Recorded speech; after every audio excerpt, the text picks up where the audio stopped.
What's up, everybody? We're going to teach you today how to beat this real son of a bitch called the Abberant Knight in Bleak Faith Forsaken. I'm ashamed to admit this guy took me longer than I wanted to figure him out. I really didn't grasp a key concept that I will explain to you in a moment, but here's the big thing. This particular weapon that you get from the first boss in the game is pretty clutch for beating this dude. I don't play the game with this weapon, but it is a really great sword, and it comes with a special ability where you leap in and smack the ground with it. I did it in the beginning there, and I'll show you again. I have a little countdown timer on it. 3, 2, 1. Here, I'm probably going to do it again here. Yes, you jump up. I kind of missed him with that one, but if you focus on him, what you really want to be thinking about is getting his legs out from under him. This is a classic sort of giant boss in a game where you just focus on beating him about the legs, shins, feet, whatever, and he will eventually topple down, and then you can sort of like climb him and kick his ass. Now that's where it gets tricky, and that's what gave me a lot of trouble, is the climbing portion, which doesn't sound like it would, but I'll show you something. So think of his back as having 4 quadrants: the lower right, the lower left, the upper right, and the upper left. He is really good at smacking you off of his back if you stay in one spot. This is what tripped me up for way too long on this boss. I was trying to just hang in there and stab him in the back with my blade as much as I could, and he kept killing me. He would one-shot me, as a matter of fact. One smack on the back, I was done. And I was really having a hard time figuring out how to get this, like, dude to just, like, chill, you know? And I couldn't figure out if I moved from where I was stabbing. Did it reset the health bar on his back? I didn't know what was up. Here's the news, and I'll tell you how to beat him right now. This is the whole thing you need to know. Just go up there, stab him 3, maybe 4 times at the most in one spot, and then move. And just hang there. Don't worry. Wherever you are for the first 3 stabs is where he's going to hit. So if you, for example, climb on his back and hit him on the lower left side, which I think is what I'm about to do here. Here, let's just watch. In real time, I'll show you. So here we go.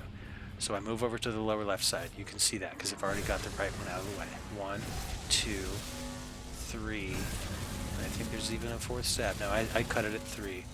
I went up to the top there for that 4th one, but look, he still thinks I'm on the lower left. So he does a smack, but I'm not there anymore.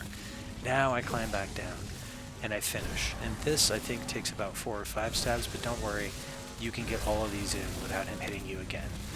Done. So this basically just the cycle of this boss over and over again. Destroy his legs until he falls down and allows you to climb his back. Then you climb his back, and one by one you take the quadrants out. I started in the bottom left of his back.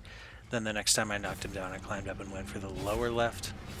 Sorry, I started in the bottom right, then I went for the lower left. Now in these next 2, after I knock him down again, I'll do the top left and right.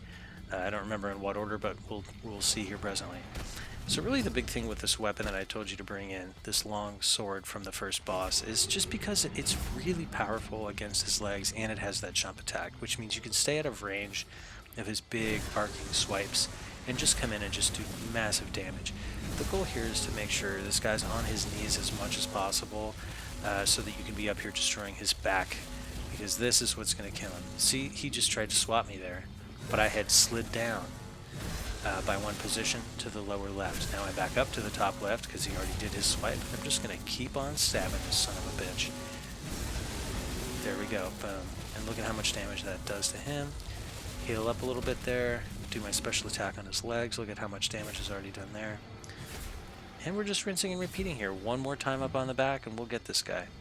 So it's not that bad, guys. And I had to tell you, this was an annoying one for me to figure out, because I even checked out a couple videos online, and like nobody had really explained that you needed to move around on his back.